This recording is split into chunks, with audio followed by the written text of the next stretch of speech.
It's mid. Leave me a juicer one. Just let me get a juicer then. What? What? I'm not mid. How am I mid?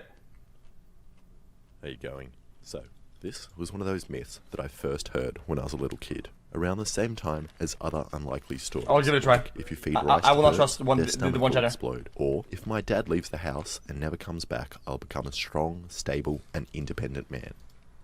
But this carrot finger myth is probably the most intriguing and has become one of the most popular pop science facts regurgitated by drunk dudes and magazines in doctors' waiting rooms. And I reckon it's probably because it sounds bizarre and crazy and is almost untestable. Like if I told you that if you shatter your toes with a hammer, it sounds a little like the D major scale, you would be skeptical, but you probably Or a wouldn't music try top video, to but we've attempt seen to one prove me today. wrong unless you hate yourself. And it's the same thing with biting off your finger. When you hear this story, you don't really believe it, but at the same time, you kind of don't want to look like an idiot by saying, no you can't, and then biting off your finger in front of your mates. And I find it hilarious that we seem to be more in touch with the body of a root vegetable than our own physical selves. So then you think, well, someone must know the answer. Maybe Gollum. You would stop yourself for sure. People smuggler. Opa, stai ovo. So you decide to turn to the internet for closure, but that makes it worse, as you realise it is filled with hundreds of curious people just like you that aren't quite enthusiastic enough to sacrifice a finger. And eventually you find some people that claim to know the answers, like this wiki user.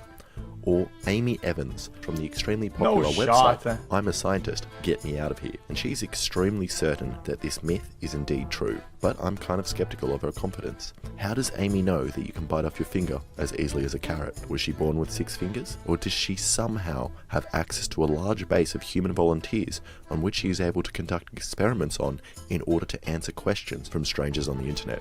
Amy! Amy!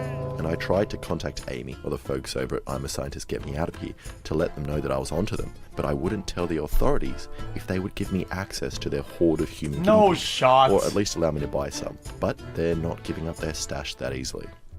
So the general reason that people on the internet seem to think that this myth is true is that our mouths are physically strong enough and could easily bite through our fingers like a carrot, but our brain says, wait mate, don't do that, you need your fingers. So it looks like I'm going to have to come up with a way to bypass my brain and legally bite off a finger. And I'm hoping that testing this out should be fairly easy. All I need to do is just get cutting surfaces, then place a carrot inside, and then my finger inside, and measure how much force it takes to cut each of them off. And I kind of don't want to use a blade as it doesn't really represent a human mouth. So I ordered a human skull from my second favourite website to get human bone, www.ilovepolpot.com. which has a suspiciously quick delivery time. So, this is the plan. Skull goes like this, with weights on top of it. Then I just place a carrot inside and keep stacking on weights until it cuts through. Then I also need a fake human finger to do the same thing. That's not how it works though. I don't really know how I'm going to get a fake human finger. The supermarket only had fingers of fish, which are beautiful, but not helpful. So I'm going to have to make one. Now, I don't want to buy any expensive silicones or anything, so I'm going to attempt to make a mold of my finger out of candle wax, which turns out to be a pretty stupid way of making a mold, as melted wax is hot and burns you. And I need to just keep dipping my finger back and forth until I build up a thick enough layer to form a mold. And I don't know how thick it's meant to be, or how it's going to make it, and I don't even know if this is going to work. So this took like 10 minutes to make, and looks horrible, and burnt my finger. So then I thought maybe a quicker alternative could be casting all my fingers in plaster, which I thought would be easy. And I kind of left my hand in the plaster a little too long. Oi, come here. What do you want? My hand's stuck in the plaster. Stuck in what? Stuck in plaster.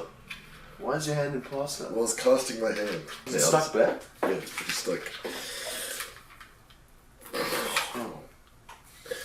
What are you gonna do? I don't know. I reckon you can get a hammer from the garage.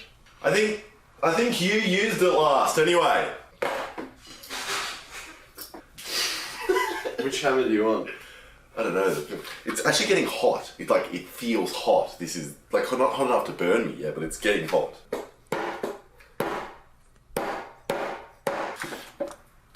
Oh, just careful, because if it goes through, you're just going to shatter my fingers. Yeah, well, at least you'll be free. Don't.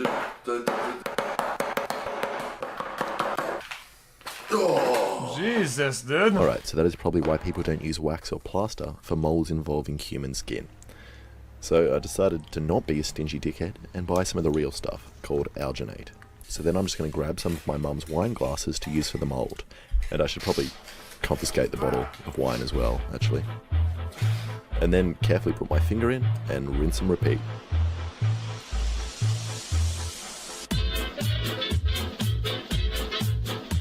Well, you can mold a bunch of cool stuff with that, no? So I'm going to be using liquefied horse, also known as gelatin, for my finger flesh substitute. And to replicate the finger bone, I'm going to be using a wooden dowel, some pencils, and an oxtail, which has little bones in it which are very similar size to the bones in human tails. And this is definitely up there as one of the grossest looking things I've ever bought. So I'm just going to leave my fingers in the fridge to set. Can you please not drink all the finger wine that's in the fridge? What? And what kind of monstrosity have I given birth to? It kind of looks like the human version of an eye, something that no one should have ever made. And for some reason, I find it a little bit beautiful. Wait, this Alright, is actually... eating time. This So I'm just actually going to put looks this hat accurate. I made on the skull, which will allow me to stack the weights. So for appetizers, let's try the fingers of fish. These are delicious, by the way. Thanks, that's why I bought them for you. You reckon I could get some sauce with them, though? No, we need to do the experiment. Look, you give me some sauce, and then I'll do the experiment. What else is new? Alright, so you're only getting home brand tomato Not much sauce. there, man. 24 Garbo. Thank you. Zos. And I don't have high hopes for the fingers of fish. And the finger of a fish took 2 kilos to bite through, which isn't very much. Probably because I purchased the Yeah, how deboned much pounds of fingers. force does human have on average? Alright, so let's try the carrot. Which was surprisingly easy to break. It took around 10 Oh, kilos. wow. Then I'm going to do the freaky tail finger thing. Oh, no, it's a shit ton. Look at that, it's not budging. I stacked 50 kilos on top, and even though I had the teeth placed in the joint of the bones, it still didn't break through and only made a little mark. Also, I accidentally gave my fingers frostbite, so the gelatin didn't really provide much resistance. And then I just tried the wooden dowel as well to be safe, and it could also hold up to 50 kilos, which is actually all the weights my scrawny family has in the house, which is very close to the average bite strength of a normal person. And I did think this might happen, so as a backup I ordered another pair of jaws, which I didn't realise were going to be giant. And then I did what everyone with a healthy dental care regime does. I filled them with concrete so I can drop a big weight on them. And I know this ain't very scientific, but I kind of just want to see a mouth chomp through a finger.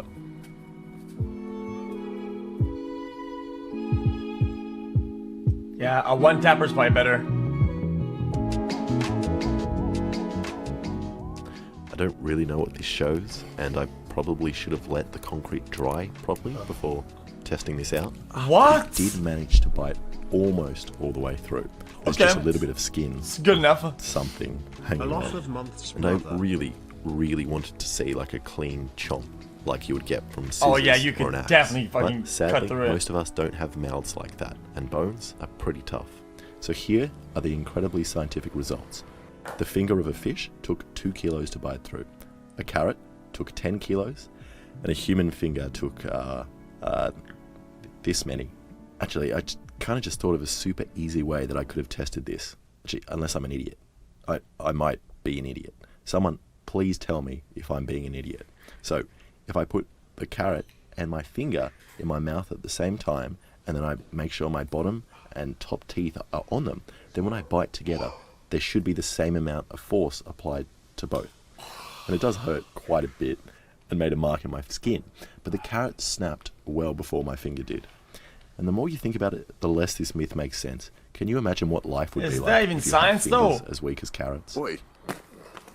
So carrots and fingers are nothing alike. Is that scientific? In terms of their strength, colour, or suitability to be eaten in a salad. Screw every magazine, B-list celebrity, and person on the internet that circulated this obviously Guys, fake and ridiculous myth. Because I feel like you bite upwards, though. No, you bite upwards.